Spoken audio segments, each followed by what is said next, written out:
Assalamualaikum warahmatullahi wabarakatuh. Baiklah, saya akan menjelaskan materi bab 2 kemarin karena filenya sudah terhapus ya. Di mana judulnya konsep dasar pendidikan karakter. Di mana di sana kita lihat bahwasannya ada perbedaan antara pendidikan karakter, pendidikan moral, kemudian pendidikan akhlak dan pendidikan budi pekerti. Jadi ke masing-masing 4 itu mempunyai pengertian yang berbeda-beda. Baiklah, ini saya akan menjelaskan dari pendidikan karakter itu tersendiri lebih dikenal dengan pembentukan pribadi, di mana di sini kita lebih mementingkan hal-hal yang mendasar pada diri seseorang. Jadi di sini pendidikan karakter itu sama halnya dengan tabiat atau perangai. Jadi pendidikan di sini yang mengarah ke hal-hal yang baik, sifat-sifat baik. Bagaimana kita membimbing manusia itu supaya menjadi orang yang baik. Jadi mempunyai standar-standar baku ya di sana ya. Jadi menjadi standar-standar baku di sini dimaksudnya yaitu bagaimana sifat-sifat manusia itu yang bagaimana dikategorikan yang hal yang baik dengan yang buruk. Kemudian kita jelaskan yang kedua yaitu pendidikan moral, di mana pendidikan moral di sini diartikan sesuai.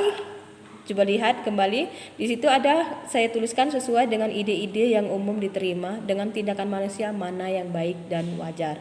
Jadi maksudnya di sini pendidikan moral ini lebih menjelaskan ya. Jadi pendidikan moral ini menjadi ukuran jadi tindakan-tindakan manusia itu yang bisa diterima oleh masyarakat. Jadi baik moral di sini, jadi pendidikan moral di sini menjadi memberikan arahan supaya manusia itu bertindak dengan yang baik, dengan wajar. Jadi tindakan-tindakan yang mampu diterima oleh lingkungan sekitar.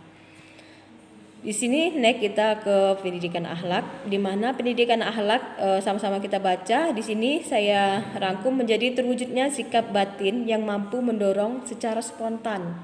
Jadi lahirnya perbuatan-perbuatan yang bernilai baik dari seseorang.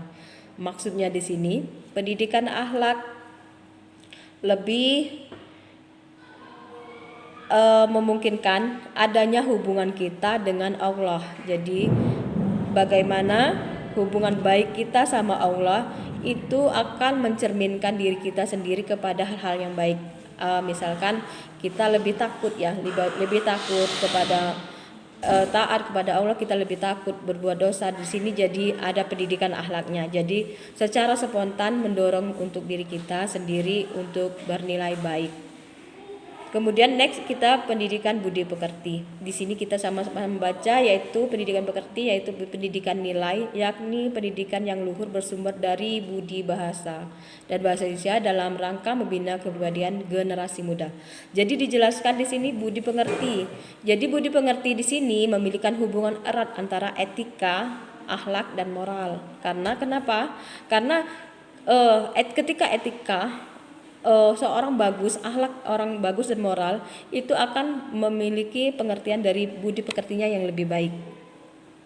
Next kita ke dimensi karakter. Di sana ada karakter versus moral ya.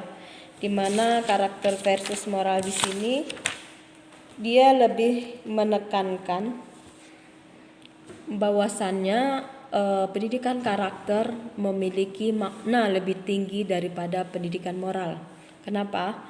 Karena pendidikan karakter ini berasal dari tabiat orang, tabiat dari orang itu tersendiri, dari perangai itu sendiri. Sedangkan pendidikan moral itu pengetahuan dia akan baik dengan buruknya, sehingga tabiat orang tersebut itu lebih tinggi nilainya dibanding pendidikan moral. Ini yang dimaksudkan mereka pendidikan karakter versus moral. Jadi mereka lebih mengidentifikasi bahwasannya pendidikan karakter di sini lebih tinggi daripada pendidikan moral. Kemudian lebih ke sini pendidikan Allahu Akbar. Di sini pendidikan karakter lebih kebiasaannya ya. Jadi kalau pendidikan karakter itu tabiat kita itu sudah dibiasakan dari kecil.